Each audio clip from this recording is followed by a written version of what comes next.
Bharatiya Janata party చరిత్రలో అత్యంత ముఖ్యమైన సంస్థాగత శిల్పులలో ఒకరు కె. జానా కృష్ణమూర్తి గారు. వీరు 1928లో మదురైలో జన్మించారు. న్యాయవాదిగా శిక్షణ పొందినప్పటికీ చిన్న వయసులోనే ప్రజాసేవ కోసం తన జీవితాన్ని అంకితం చేశారు.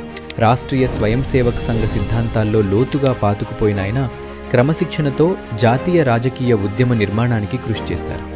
బీజేపీ ఇంకా ఎదుగుతున్న దశలో ఉన్నప్పుడు దక్షిణ భారతదేశంలో పార్టీని బలోపేతం చేయడంలో ఆయన పాత్ర విస్మరించలేనిది.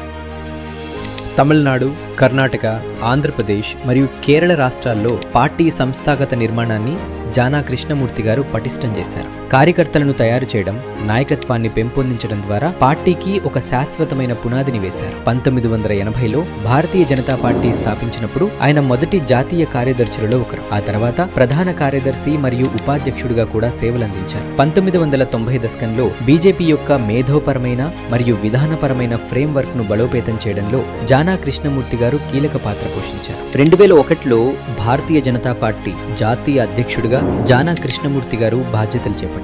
ఈ పదవిని అధిష్ఠించిన తమిళనాడుకు చెందిన మొదటి నాయకుడు ఆయనే. 2007లో జానా కృష్ణమూర్తి గారు కన్నుమూశారు. నిశ్శబ్దంగా దేశ నిర్మాణం కోసం కృషి చేసిన వ్యక్తిగా, సిద్ధాంతానికి మరియు పాలనకు మధ్య వారధిగా జానా కృష్ణమూర్తి గారిని స్మరించుకుంటారు. బలమైన సంస్థలే బలమైన ప్రజాస్వామ్యానికి వెన్నెముక అని ఆయన బలంగా విశ్వసించేవారు. నేడు బీజేపీకి ఉన్న జాతీయ స్థాయి విస్తృతి మరియు సంస్థాగత బలం వెనుక జానా కృష్ణమూర్తి గారి కృషి ఎంతో ఉంది.